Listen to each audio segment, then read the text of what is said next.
human body. So before learning about the respiration, I would like to tell you about the types of respiration, aerobic and anaerobic respiration. Here you can see on the whiteboard that respiration is given there, and some words are also mentioning here about the respiration. So let's discuss about the respiration, that what is respiration. Respiration is the process of breathing in which we take the oxygen, and there is the oxidation of food in our body to release energy. इसका मतलब यही होता है कि respiration के process में हम oxygen intake करते हैं और वो ऑक्सीजन हमारे फूड के साथ कंबाइन कर एनर्जी रिलीज करता है. तो that process is known as respiration. Here definition is given there. The process of releasing energy by breaking down the food is called respiration. And during the process of respiration, we compulsorily need oxygen, but it depends on the nature of our organism.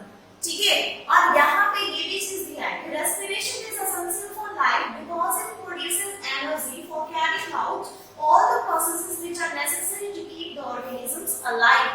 This means that कि respiration के बिना हम अपनी life को survive नहीं कर सकते हैं. We can't be alive on the earth if there is the no process of respiration. So next we will discuss about the types of respiration. There are two types of respiration: aerobic respiration and anaerobic respiration. Whenever we talk about the aerobic respiration, this means there is the presence of oxygen. There is the presence of oxygen. मतलब कि जब भी aerobic respiration का process होता है तो उसमें oxygen की इन्वॉल्वमेंट होती है, मतलब ऑक्सीजन इन्वॉल्व होता है उस प्रोसेस में. जबकि अगर हम बात करेंगे एनाएरोबिक रेस्पिरेशन का, मींस ऑक्सीजन इन्वॉल्व नहीं होगा. ठीक है. तो इसको हम एक डेफिनेशन फॉर्म कर देते हैं कि the process in which there is the presence of oxygen, that process is known as aerobic respiration. मतलब एक ऐसा प्रोसेस जिसमें ऑक्सीजन को लेकर एनर्जी रिलीज की जाती है, तो उस प्रोसेस को एरोबिक रेस्पिरेशन कहते हैं. लेकिन एक ऐसा प्रोसेस जिसमें बिना ऑक्सीजन के फूड को क्या करते हैं, ब्रेक डाउन करके एनर्जी तो रिलीज करते हैं, लेकिन वहां पे ऑक्सीजन नहीं होता है, तो that process is known as anaerobic respiration. मतलब एक ऐसा प्रोसेस जिसमें ऑक्सीजन का इन्वॉल्वमेंट होगा या तो प्रेजेंट होगा, तो इसको हम एरोबिक बोलेंगे. और एक ऐसा रेस्पिरेशन जिसमें ऑक्सीजन इन्वॉल्व नहीं होगा, तो that process is known as anaerobic respiration. यहाँ एग्जांपल्स दिए हुए हैं. Examples of aerobic respiration is the human beings. सबसे biggest example of aerobic respiration कि हमारे बॉडी में एरोबिक रेस्पिरेशन होता है. We inhale oxygen, that oxygen combined with the food, and then the food is oxidizes and breaks down to release energy, carbon dioxide and water. Aerobic respiration for example, yeast and some bacteria are there. इस condition में ethanol का production होता है. You already have learned about the ethanol in chemistry, so I don't think that I have to explain once again. Here some more things are given here that in anaerobic respiration sometimes takes in our muscles. यहाँ muscles है जिसको मैं highlight कर रही हूँ. आपको बता दूं कि एनाएरोबिक रेस्पिरेशन कभी-कभी हमारे बॉडी में होता है, पर उसके लिए भी कुछ कंडीशंस होती है. कंडीशंस ये होती है कि एनाएरोबिक रेस्पिरेशन जब हमारे बॉडी में तभी होता है जब हम बहुत ही फिजिकली हार्ड वर्क कर लेते हैं. तो उस कंडीशन में जब हम बहुत ज्यादा हार्ड वर्क कर लेते हैं तो क्या होता है कि ऑक्सीजन सप्लाई वहां तक तुरंत नहीं पहुंच पाता. तो जब ऑक्सीजन वहां नहीं पहुंच पाता तो बिना ऑक्सीजन के प्रेजेंस में वहां पे अगर रेस्पिरेशन का प्रोसेस होता है तो एनाएरोबिक हो जाता है. उस कंडीशन में वहां पे लैक्टिक एसिड का प्रोडक्शन हो जाता है, लैक्टिक एसिड. ठीक है. और ये जो लैक्टिक एसिड होता है, जब भी हम एसिड की बात करते हैं, means it have a corrosive nature. तो जब अगर लैक्टिक एसिड का प्रोडक्शन अगर बॉडी के किसी पार्ट्स, किसी सेल में प्रेजेंट हो जाता है, मैन्युफैक्चर हो जाता है, तो at that condition we feel pain. तो वो दर्द हमें इसीलिए होता है जब हम ज्यादा कोई काम कर लेते हैं. ठीक है. तो उस कंडीशन में लैक्टिक एसिड का प्रोडक्शन हो जाता है और वहां पे एनाएरोबिक रेस्पिरेशन होती है.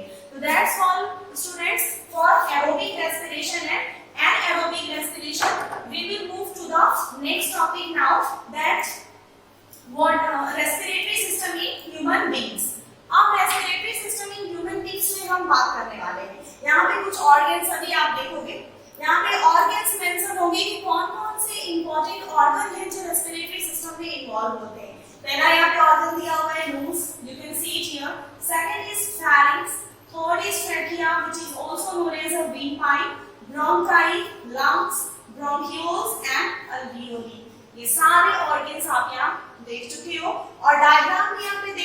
The diagram is clearly mentioned or given in the board. You can see it here. Nasal cavity which is present inside the nose, larynx, trachea, pharynx, esophagus which is known as a food pipe. बताया था esophagus के बारे में कि ये food pipe होता है और इसके बारे में digestive system के टॉपिक के अंदर मैंने इसके बारे में एक्सप्लेन की थी। और ये दोनों lungs हो गए, ये हमारा स्टमक हो गया and this is the diaphragm. अब जब यहाँ डायफ्राम एक नया वर्ड आ रहा है जो आपने कभी इसके बारे में डिस्कस नहीं किया होगा। So now I will move to the next topic, nose. Okay, तो नोज के बारे में अब डिस्कस करेंगे दैट, क्योंकि जब भी हम अगर रेस्पिरेशन और ब्रीदिंग की बात करते हैं इसका मतलब ये है कि हम ब्रीदिंग तो अपने नोज के थ्रू ही करते हैं ना। तो ब्रीदिंग अगर नोज के थ्रू कर रहे हैं तो कैसे कर रहे हैं, देखिए यहाँ पे डायग्राम दिया हुआ है कि थोड़ा कॉम्प्लेक्स है, I don't think that you can able to see it clearly और नॉट। तो मैं अपने लैंग्वेज में आपको समझाने की कोशिश क्या कर रही हूँ कि जैसे कि नोज के अंदर 2 होल्स होते हैं, सबको पता है, that holes are known as nostrils. उस होल को नॉस्ट्रिल्स बोला जाता है, ठीक है। और उसी नॉस्ट्रिल्स के थ्रू जो हमारा एयर जो हम ब्रीथ करते हैं वो नोज के थ्रू बॉडी के अंदर जाता है, ठीक है। नॉस्ट्रिल्स के थ्रू अंदर जाता है और जो पाथवे नोज के अंदर, जो रास्ता जिस रास्ते से एयर नोज के अंदर एंटर करके बॉडी में जा रहा है उसको नेसल पैसेज कहते हैं। क्या कहते हैं? Nasal passage. तो सबसे पहले नॉस्ट्रिल्स के थ्रू एयर जाता है, नेसल पैसेज से होकर जाता है, मतलब एक रास्ता है। Suppose that this both are the holes, air enter किया तो ये जो रास्ता हो जाता है इसको नेसल पैसेज कहते हैं। और यहाँ जाता है तो इसको हम नेसल कैविटी कहते हैं। क्या कहते हैं? Nasal cavity. तो air nostrils and nasal passage के थ्रू नेसल कैविटी से जाता है और वहां पे वो एयर क्या होता है, प्यूरिफाई हो जाता है और फिर चला जाता है फेरिंक्स के थ्रू, कहां पे? ट्रैकिया में। अब हम आगे वाले टॉपिक्स यहाँ डिस्कस करेंगे। ह्यूमन रेस्पिरेटरी सिस्टम यहाँ बात करेंगे, ह्यूमन रेस्पिरेटरी सिस्टम में बात करेंगे। यहाँ पे ट्रैकिया के बारे में फिर थोड़ा सा और आपको डिस्कस कर लेते हैं। ट्रैकिया के बारे में बताने से पहले कुछ और भी आपको बता दें। जब हमने डाइजेस्टिव सिस्टम में बात किया था तो हमने बताया था फेरिंक्स के बारे में, एपिग्लॉटिस के बारे में, ठीक है। तो यहाँ पे जब हम बात करते हैं ट्रैकिया के बारे में तो उससे पहले थोड़ा फेरिंक्स भी डिस्कस कर लेते हैं। फेरिंक्स कुछ खास नहीं है बट खास मान ले सकते हैं। एक फेरिंक्स क्या होता है? Common passage for food pipe and when pipe. मतलब जैसे कि 2 पाइप है, ठीक है, एक को फूड पाइप मान लेते हैं और एक को वेन पाइप मान लेते हैं, ठीक है। तो यहाँ पे जो ये जगह होता है इसको फेरिंक्स बोलते हैं और इसी के थ्रू वेन पाइप में आता है और फूड पाइप में आता है, ठीक है। और यहाँ पे एक एपिग्लॉटिस होता है। ये एपिग्लॉटिस हमेशा क्लोज एंड ओपन होता है जब हम फूड लेते हैं या फिर एयर लेते रहते हैं। ये सारी बहुत सिंपल सी चीजें थी, इसमें आपको कोई कंफ्यूजन नहीं होगा। अब बात करेंगे मोस्ट इंपॉर्टेंट ऑर्गन जो होता है वो ट्रैकिया होता है। The trachea is a tube which is commonly known as wind pipe. मैंने पहले भी आपको बताया था कि जो ट्रैकिया होता है उसको वेन पाइप बोला जाता है। You can see it here, ये ट्रैकिया होता है, ठीक है। और ये बना होता है कार्टिलेज। आप स्टैंडर्ड 9 में पढ़े होंगे कि cartilage is a skeletal muscle, okay. ये एक तरीके का स्केलेटल मसल है। ये कार्टिलेज सॉफ्ट बोन होता है जिसके थ्रू ये ट्रैकिया बना होता है, जिसकी वजह से, और ये सॉफ्ट बोन्स होते हैं। अब एक कंडीशन ये भी अराइज होता है, बोर्ड एग्जाम्स में भी क्वेश्चंस आते हैं कि जब एयर इस ट्रैकिया में नहीं होता है तो उस कंडीशन में ट्रैकिया कोलैप्स क्यों नहीं हो जाता। मतलब कि अगर ट्रैकिया का स्ट्रक्चर ऐसा है तो एयर एंटर करेगा तो ये ऐसा ही रहेगा, लेकिन जब एयर नहीं होगा तो इसको कॉन्ट्रैक्ट हो जाना चाहिए, अपने ओरिजिनल पोजीशन पे नहीं होना चाहिए। ऐसा कुछ कंडीशन हो सकता है ना, पर ऐसा नहीं होता है। वजह क्या है कि ये जो कार्टिलेज है ये ट्रैकिया को इसकी हमेशा ओरिजिनल पोजीशन पे रखता है, चाहे उसके अंदर एयर हो या फिर ना हो। तो ये सारी बातें थी ट्रैकिया के बारे में जो मैंने यहाँ एक्सप्लेन कर दी। और ट्रैकिया कार्टिलेज से बना होता है, ये हमेशा अपने माइंड में रखिएगा। अब आगे बढ़ते हैं। आगे हम यहाँ डिस्कस करेंगे ब्रोंकाई के बारे में। ब्रोंकाई, ब्रोंकियोल्स सब यहाँ पे दिया हुआ है, आप देख सकते हैं। अब जैसे कि ये जो डायग्राम आप देख रहे हैं यहाँ पे, ये जो डायग्राम इसको हम लोग क्या कहेंगे? ब्रोंकाई कहेंगे। देखिए ये होती है ब्रोंकाई, ठीक है, ये क्या होती है ब्रोंकाई, मतलब ब्रांचेस होते हैं ट्रैकिया से, जो ब्रांचेस लंग्स के अंदर जा रहे हैं, मान लीजिए दिस इज द लंग्स, ठीक है, तो जो ब्रांचेस ट्रैकिया से इस लंग्स में गए हैं इसे हम ब्रोंकाई कहते हैं, क्या कहते हैं ब्रोंकाई। फिर इससे भी जो डिफरेंट डिफरेंट ब्रांचेस निकलती है उसको हम ब्रोंकियोल्स कहते हैं, क्या कहते हैं ब्रोंकियोल्स। और इस ब्रोंकियोल्स के अंदर छोटे छोटे बैलून लाइक स्ट्रक्चर होते हैं जिसे हम क्या कहते हैं अल्वियोलाई। ये सारे डिफरेंट ऑर्गन्स हैं जो हमारे लंग्स में प्रेजेंट होते हैं और हमारे रेस्पिरेशन के लिए बहुत ही ज्यादा इंपॉर्टेंट है।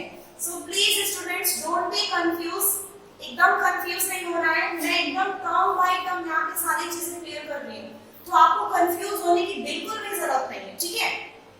अब फिर से एक बार डिस्कस कर लेते हैं, स्टार्टिंग कहाँ से किए थे, नॉस्ट्रल से किए थे, नॉस्ट्रल से स्टार्टिंग किए थे, नॉस्ट्रल में 2 होल्स थे, उससे एयर एंटर करता है, नेसल पैसेज वो रास्ता होता है, नेसल कैविटी वो जगह होती है जहाँ पे एयर मॉइस्चराइज्ड होता है, क्लियर होता है, वहां से एयर फेरिंक्स के थ्रू होते हुए कहाँ पहुंचता है लैरिंक्स, जिसको विंड पाइप, लैरिंक्स एक ओपनिंग होता है, किसका विंड पाइप का ओपनिंग होता है, क्या होता है लैरिंक्स। तो विंड पाइप को क्या बोलते हैं ट्रैकिया, और ट्रैकिया के अंदर क्या होता है ब्रोंकाई, जो कि मैं यहाँ भी एक्सप्लेन की हूँ। ये जो 2 ब्रांचेस अंदर नहीं है ना, ये सारे ब्रांचेस जो आप देख रहे हैं उसको ब्रोंकाई बोलते हैं। इसके अंदर भी बहुत सारी स्मॉल ब्रांचेस निकलती है, उसको ब्रोंकियोल्स बोलते हैं, और इस ब्रोंकियोल्स में SAP like balloon like structure होता है जिसको हम अल्वियोली बोलते हैं। अब आगे हम लोग डिस्कस करेंगे अल्वियोली के बारे में, ठीक है, अल्वियोली के बारे में डिस्कस करने जा रहे हैं। तो यहाँ पे उससे पहले लंग्स के बारे में भी डिस्कस कर लेते हैं। अल्वियोली का फंक्शन बताने से पहले लंग्स के बारे में बात करेंगे। लंग्स एक्चुअली हमारे थोरैसिक कैविटी या फिर कह सकते हैं चेस्ट कैविटी में पाया जाता है, या थोरैसिक कैविटी चेस्ट कैविटी दोनों एक ही बात होती है, ठीक है। तो हमारा जो लंग्स होता है वो चेस्ट कैविटी या थोरैसिक कैविटी में पाया जाता है, यहाँ दिया हुआ है, और ये किससे सेपरेटेड होता है, मतलब यहाँ के बाद ये ऊपर लंग्स हो गया, नीचे का पोर्शन एब्डोमिनल कैविटी होती है, क्या होती है एब्डोमिनल कैविटी। नीचे ये जो मस्कुलर फ्लैप आप देख रहे हैं इसको डायफ्राम बोलते हैं, ठीक है ना, इसको डायफ्राम बोला जाता है। ये एब्डोमिनल, ये डायफ्राम क्या करता है चेस्ट कैविटी और एब्डोमिनल कैविटी को क्या करता है सेपरेट करता है। ये ऊपर वाले को क्या बोलते हैं, ये ऊपर वाले पोर्शन को थोरैसिक कैविटी या फिर चेस्ट कैविटी बोला जा सकता है, बोला जाता है, ठीक है। तो ये ऊपर वाला पोर्शन थोरैसिक या चेस्ट कैविटी हो गया, ये डायफ्राम हो गया जो कि सेपरेट किया है किसको abdominal cavity and chest cavity को। ये एक मस्कुलर फ्लैप होता है, diaphragm is a muscular flap or muscular structure which separated the abdominal cavity with the thoracic cavity। अब जब लंग्स के बारे में बात कर ही रहे हैं तो कुछ और भी डिस्कस कर लेते हैं। लंग्स के ऊपर एक मेम्ब्रेन होता है जिसको प्लूरा बोला जाता है, या फिर प्लूरल मेम्ब्रेन भी बोल सकते हैं, ठीक है, प्लूरल मेम्ब्रेन भी बोल सकते हैं या फिर प्लूरा भी बोल सकते हैं। और यहाँ पे फिर से वापस अल्वियोली आई है जिसके बारे में हम डिस्कशन करने वाले हैं। सो अब सच में हम बात करेंगे अल्वियोली के बारे में कि एक्चुअली अल्वियोली होता क्या है और इसका क्या फंक्शन है हमारे लंग्स में, ठीक है। तो लंग्स में बिना अल्वियोली का कोई काम नहीं होने वाला। मान लो लंग्स में एयर तो आ जाता है, मान लेते हैं, लेकिन उसके बाद अब क्या होगा, कुछ तो कंडीशंस टर्म्स होने चाहिए, कुछ तो ऐसा ऑर्गन होना चाहिए ना कि वो जो एयर जो हमारे लंग्स में आया वो कैसे हमारे डिफरेंट बॉडी पार्ट्स में गया, कुछ तो ऐसा होता होगा। तो ठीक है, अब बात करेंगे अल्वियोली के बारे में। मैंने बताया था कि alveoli are the balloon like structure जो कि कनेक्टेड होते हैं कैपिलरी से। कैसे कैपिलरी से, ब्लड कैपिलरी से। अब यहाँ पे जब कैपिलरीज के बारे में बात कर रहे हैं तो पहले यहाँ पे अल्वियोली के बारे में बात करेंगे, उसके बाद जब हम सर्कुलेटरी सिस्टम में जाएंगे तो हम आपको बताएंगे कि एक्चुअली कैपिलरीज होती क्या है। यहाँ थोड़ा डिस्कस कर लेते हैं। कैपिलरीज एक तरीके का ब्लड वेसल्स होता है। क्या होता है ब्लड वेसल्स। ब्लड वेसल्स क्या होता है फर्दर वाले टॉपिक में बताया जाएगा। अभी यहाँ अल्वियोली के बारे में डिस्कस करते हैं। Alveoli actually balloon like structure होता है। देखो डायग्राम तो यहाँ बना हुआ है, but then also I am making rough diagram here. तो अल्वियोली का जो मेन फंक्शन होता है ये क्या करता है, it increases the surface area. कम से कम 700 मिलियन अल्वियोलीज हमारे लंग्स में पाया जाता है, ठीक है। हमारे लंग्स में 700 millions of alveoli are present in our lungs, and its main function is to increase the surface area for the diffusion of oxygen into the blood, or you can say blood capillaries. इसका main function होता है कि जो oxygen हम inhale कर रहे हैं उस ऑक्सीजन को कैसे ये अल्वियोली उस ऑक्सीजन को एब्जॉर्ब करके ब्लड में क्या करता है, डिफ्यूज करा देता है, ताकि जो हमारा ब्रीदिंग का प्रोसेस हो वो हमेशा कंटिन्यूअसली होता रहे। अब एक और सवाल ये है कि ब्रीदिंग का प्रोसेस, कई लोग समझते हैं कि ब्रीदिंग रेट और हार्ट बीट रेट सेम होती है, पर ये गलत है। ब्रीदिंग रेट और हार्ट बीट रेट सब अलग अलग चीजें हैं। अगर ब्रीदिंग रेट की बात की जाए तो ब्रीदिंग रेट 15 to 18 टाइम्स पर मिनट होना चाहिए नॉर्मल ह्यूमन बीइंग्स का, ठीक है। 15 to 18 कह सकते हैं, 15 to 20 कह सकते हैं, उसके लिए घबराने की बात नहीं है। ये आपका ब्रीदिंग रेट है, लेकिन हार्ट बीट रेट कितना होता है, 72 टाइम्स, ठीक है, पर मिनट, ऐसे कुछ होता है, ठीक है। अब आगे हम लोग बढ़ते हैं respiratory system in human beings, ठीक है। ओके, अब आगे वाले टॉपिक रेस्पिरेटरी सिस्टम का टॉपिक क्लियर हो चुका है। सो अब रेस्पिरेटरी खत्म हो गया है, न्यूट्रिशन भी खत्म हो गया, डाइजेस्टिव सिस्टम टॉपिक्स भी सारे क्लियर हो गए हैं। तो नेक्स्ट वीडियो में आपको मैं पढ़ाऊंगी circulatory system in human body, और ये